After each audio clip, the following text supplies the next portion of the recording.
I grew up in a white two-story house on Maple Street in Charleston, South Carolina. From the outside, it looked like something out of a postcard with its blue shutters, wraparound porch, and neat hedges that my mother insisted on trimming every Saturday morning. Neighbors would smile when they walked past, often saying how lucky we were to have such a beautiful home. But inside, behind the polished wood floors and the floral wallpaper, the reality was far from perfect. The house echoed with favoritism, unspoken rules, and the kind of silence that feels heavier than shouting.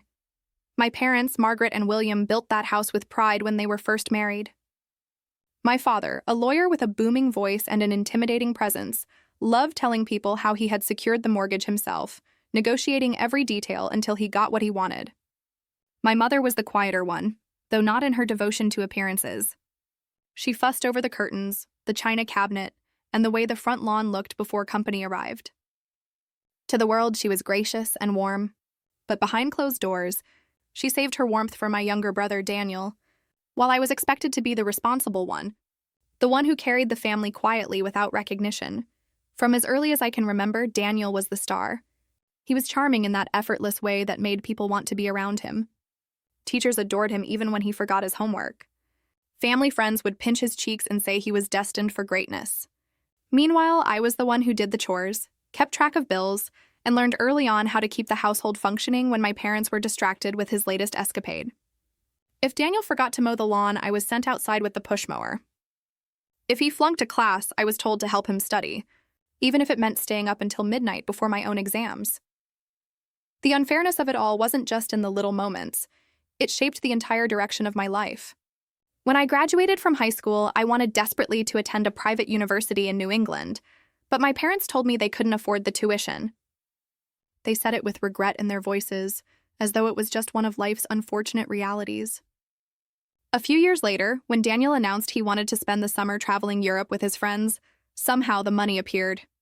He came back with stories about Paris, London, and Rome while I stayed behind in Charleston, working double shifts at a diner to save up for community college. When I finally did transfer to a university in Boston, it wasn't because my parents helped me, it was because I had scraped together scholarships and worked every evening at a cafe near campus. I remember walking home at midnight through the chilly streets, my shoes damp from the rain, clutching my textbooks like they were lifelines. I was exhausted but proud. No one saw the hours I put in. No one acknowledged the sacrifices I made. Back home, my parents bragged about Daniel's new internship at a marketing firm, though he had landed it through one of my father's old connections.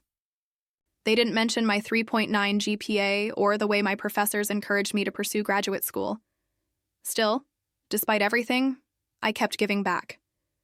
When the mortgage on the family home started falling behind, I was the one who wired $15,000 from my small savings account to keep the roof over their heads.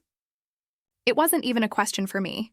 I couldn't bear the thought of the house being foreclosed, of my mother losing the home she spent so many years decorating, or my father losing the symbol of his pride. I sent the money quietly, without asking for repayment, and I remember waiting for a call of gratitude. That call never came. In fact, the payment was treated as though it was simply my duty, a responsibility I carried without complaint. My father didn't thank me. My mother didn't write me a note. Daniel never even acknowledged it. It was in moments like those that I began to understand the role I had been given in my family. I wasn't the favored child, the golden one, or even the rebel who carved out her own path. I was the dependable background figure, the one who held everything together while others were celebrated. If Daniel stumbled, I was expected to steady him. If my parents struggled, I was expected to rescue them. And if I achieved anything on my own, it was brushed aside as though it was no more than what was expected of me. Even the house itself seemed to reinforce the favoritism. Daniel's bedroom, larger and sunnier than mine, had been redecorated 3 times while we lived there. He had new furniture, a flat-screen television, and a stereo system by the time he was 16. My room, smaller and tucked away at the back of the house, still had the same faded wallpaper with little yellow flowers that I had had since I was 8. When I asked if I could repaint or update it, my mother said there wasn't enough money. Yet only a month later, she bought Daniel a new leather desk chair that cost $400. The kitchen was where I spent most of my time. Not because I loved cooking, but because someone had to prepare meals when my mother was busy entertaining or attending social events. I can still remember the smell of roasted chicken filling the air, the sound of the dishwasher humming, and the way I'd wipe down the counters late at night after everyone else had gone to bed. Those small tasks became my unspoken contribution, my invisible way of holding the family together. The resentment grew quietly inside me, like water wearing down stone. I didn't rage or fight. I learned early on that my protests only led to lectures about responsibility and gratitude. Instead, I buried my anger and convinced myself that one day it would all pay off, that one day they would see me for who I truly was. But deep down, I think I already knew that moment might never come. Still, despite all the bitterness, I couldn't bring myself to fully let go. That house, with its peeling paint and creaking floorboards, was more than just walls and a roof. It was the stage where my entire childhood had played out. Every corner held memories. Christmas mornings when Daniel tore open expensive gifts while I unwrapped practical ones like sweaters and books. Birthdays where his cakes had elaborate decorations while mine were small and plain. Family dinners where the conversation revolved around his latest achievements. I used to sit on the porch swing at night, the cicadas buzzing in the summer heat, staring out at the quiet street. I would dream of the life I wanted, one where I wasn't defined by my family's expectations, one where I could stand on my own without being overshadowed by my brother. I promised myself that when I finally left, I would build a home that truly felt like mine, one filled with gratitude, fairness, and love. But promises are easy to make when you're young and desperate. Living them out is harder, especially when the family you're tied to keeps pulling you back into the same role you've always played. At that point, I didn't yet know how far their favoritism would go, or how deeply it would wound me. All I knew was that in that white two-story house on Maple Street, I was invisible, yet indispensable. And the weight of that reality was something I carried with me long after I closed the door behind me. Years later, when I thought I had finally carved out a life of my own, my family found a way to drag me back into the role they had always assigned me. Daniel's engagement party was the moment it all came crashing down, the moment every buried resentment surfaced, and the moment I began to see just how invisible I had always been to the people who were supposed to know me best. The party was set to be held at a luxury hotel in Atlanta, a place with marble floors, towering glass windows, and chandeliers that sparkled like falling stars. From the moment my mother, Margaret, began describing her plans, I knew it would be no ordinary celebration. This wasn't just about Daniel and Olivia's engagement. This was a performance, a showcase of wealth and prestige that my parents had always wanted but never quite achieved on their own. Olivia was the daughter of a powerful lawyer whose family owned properties in London and Madrid. She came from old money, the kind of money that made my parents giddy with the thought of being tied to her family. My father, William, spoke about the union as if it were a business merger, and my mother walked around the house muttering about flower arrangements and champagne fountains as though she were planning a royal wedding. I should have been happy for them, or at least content to watch from the sidelines. But when the estimates for the engagement party started coming in, tens of thousands of dollars for the ballroom, another $8,000 for imported orchids, $12,000 for catering, $5,000 for the string quartet, I knew exactly where this was headed. My parents could not afford this on their own. Their savings were modest, their debts mounting, and Daniel had never been responsible with money a single day in his life. And so, one evening over dinner at their Charleston home, the conversation shifted in a way that felt almost rehearsed. My father cleared his throat and said, "You've always been the strong one, the dependable one." My mother clasped my hand and added softly, "We'll make it up to you, darling. This is just such an important moment for your brother." I knew what they were asking before the words even left their mouths. They wanted me to pay for it. They didn't say it outright, of course, but the expectation hung in the air like smoke. And against every instinct screaming inside me, I agreed. I wired $42,000 from my savings account to the hotel to cover the down payment, and with that transfer, I tied myself to an event that was never truly mine. On the night of the celebration, I arrived early, wearing a simple navy blue dress I had bought months before. I remember walking through the hotel lobby, my heels clicking against the polished floor, my stomach tight with unease. The ballroom was breathtaking. Candles flickered from every table, casting a golden glow across white linens embroidered with silver thread. Crystal glasses caught the light from chandeliers overhead, and the scent of orchids filled the room, delicate and expensive. Guests began to pour in, men in tailored suits, women in glittering gowns. They laughed, embraced, and congratulated my brother and his fiancée, as if this union were the crowning achievement of the entire family. My parents beamed, moving from group to group, their pride swelling with every toast, every compliment. I tried to tell myself I could endure it, that the money I had given was just another sacrifice in a long line of them, that this night wasn't about me. But then the seating chart was revealed, and something inside me cracked. Daniel and Olivia were seated at the grand head table, of course, a sprawling arrangement of white roses and candles. My parents were beside them, glowing with satisfaction, their chairs high-backed and elegant, positioned perfectly in the center of attention. And me?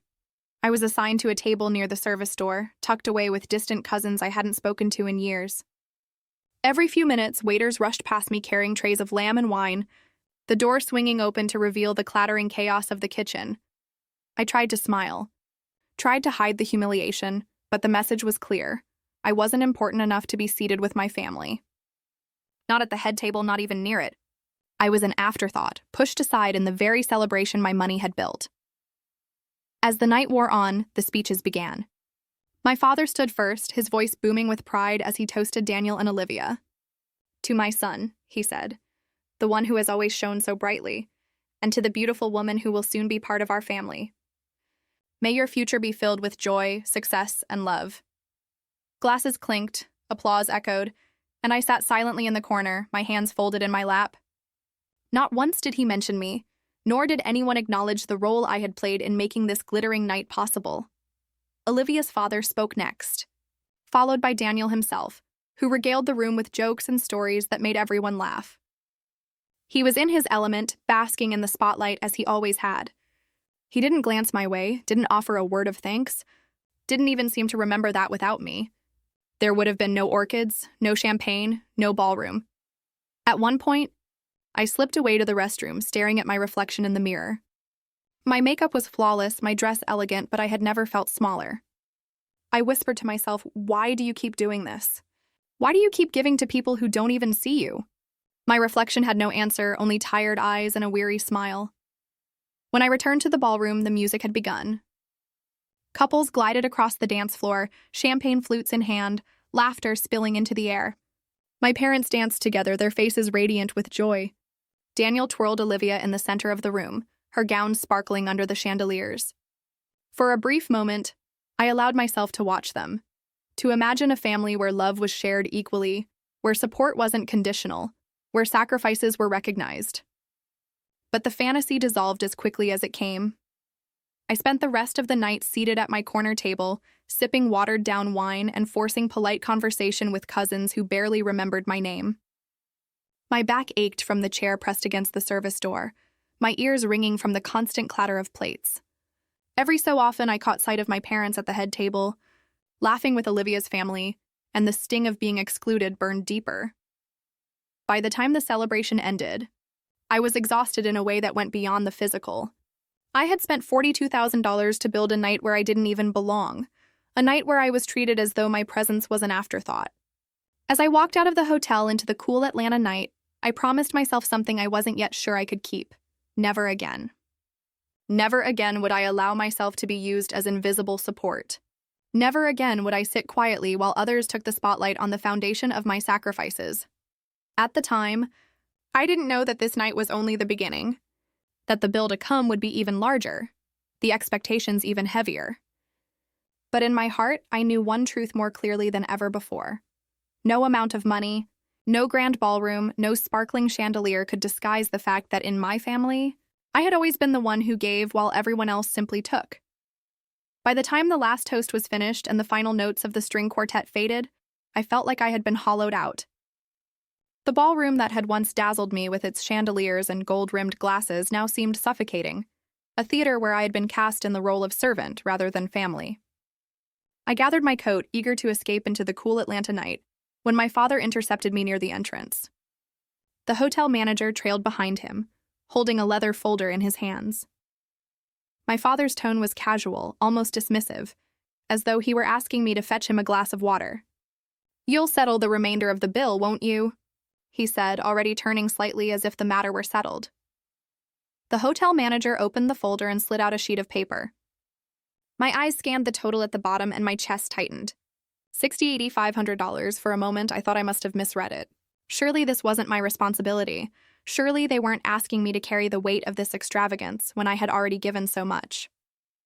But the look on my father's face told me otherwise. It wasn't a request. It was an expectation.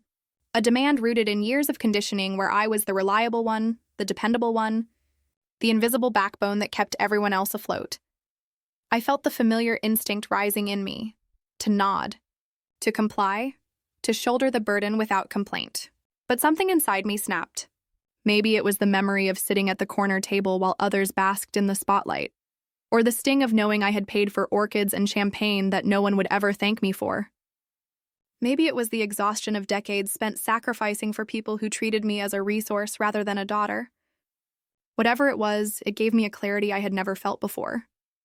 I looked straight at my father, my voice steady but sharp. "No," I said. "Not anymore." The words hung in the air, heavier than the chandeliers overhead. For a moment, silence stretched between us, thick and suffocating. The hotel manager glanced nervously from me to my father, unsure of what to do. My father's jaw tightened. "Don't be ridiculous," he said, lowering his voice. "This is your brother's night. You've always stepped up when we needed you. This is no different." "It is different," I replied. "I've already paid $42,000 for this circus. I've kept this family afloat more times than I can count. And I'm done. I will not sign for this bill." The conversation, though hushed, was not as private as he imagined. Guests lingering by the door turned their heads. Olivia's parents, standing nearby, exchanged bewildered glances. My mother's eyes widened, her hand fluttering to her pearl necklace as if she could hide her shock behind its shimmer. Daniel, catching wind of the tension, strolled over, his arm draped casually around Olivia's waist. "What's going on?" he asked, his smile faltering when he saw the hotel manager clutching the bill. "Your sister is refusing to take responsibility," my father snapped. I laughed then, not a cheerful laugh, but the bitter, hollow sound of someone who had finally seen the truth laid bare. "Responsibility?" I repeated. "Is that what you call it?" Because from where I stand, it looks like exploitation. The air in the room shifted. Conversations hushed, and all around us, people began to watch. Olivia's parents stiffened, their polished composure cracking as they realized the glittering event they had boasted about all evening was hanging by a thread. Daniel's smile faltered completely, replaced with the nervous charm he always used to wriggle out of trouble. "Come on," he said lightly, trying to laugh it off. "We're family." "She doesn't mean it." "Of course she'll help. She always does." And that was the moment, the exact phrase, that hardened me more than anything else. She always does. As if my sacrifices were a natural law, as inevitable as gravity. As if I existed for no other purpose than to clean up his messes. "No," I said again, louder this time, so there was no mistaking it. "I will not help. Not tonight, not anymore." Gasps rippled through the small crowd that had formed around us. Olivia's mother clutched her husband's arm, her eyes narrowing as she looked at Daniel. Her father cleared his throat and muttered something about financial stability, his voice heavy with judgment. Daniel's face flushed red. "You're making a scene," he hissed. "Good," I said, my voice calm even as my heart pounded. Maybe it's time someone made a scene. Maybe it's time people saw what's really been happening all these years. My mother reached for my arm, her voice trembling. "Please, darling, don't ruin this.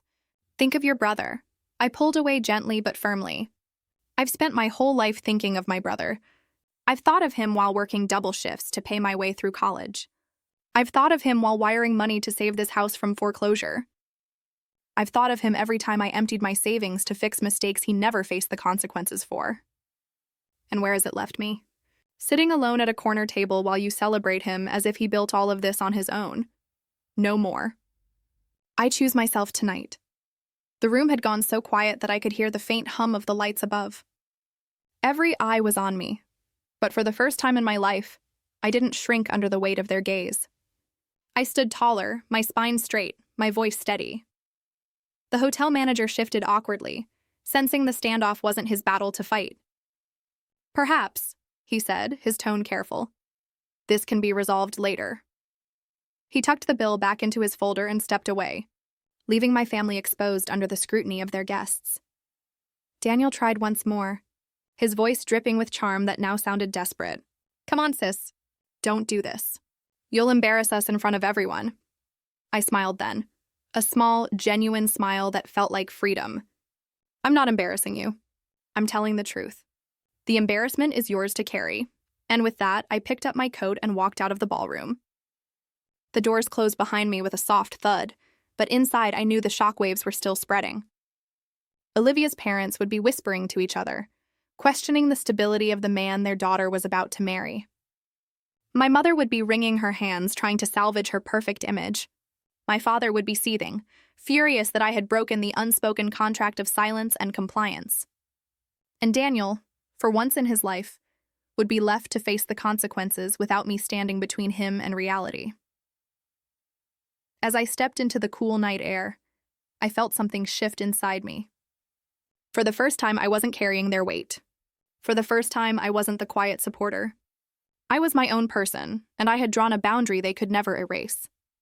The streets of Atlanta glowed with the light of passing cars, the city alive with laughter and music. But inside me, there was only a quiet peace. I knew there would be fallout. I knew there would be calls, accusations, perhaps even pleas for forgiveness. But none of that mattered in this moment. What mattered was that I had finally said no, and in that simple word, I had reclaimed myself. The fallout from that night came faster than even I expected. By the time I drove back to Charleston the next morning, the phone calls had already begun. My mother's number flashed across my screen first, followed by my father's, then Daniel's. I let them all go to voicemail. I didn't have the strength to hear their voices, not when the memory of the ballroom still clung to me like smoke. When I finally listened to the messages later that evening, the pattern was predictable. My mother's voice trembled with disappointment. "Darling, how could you humiliate your brother like that? Do you know what people are saying? Do you realize what you've done to this family?" My father's message was sterner, his tone clipped and cold. "You've crossed a line.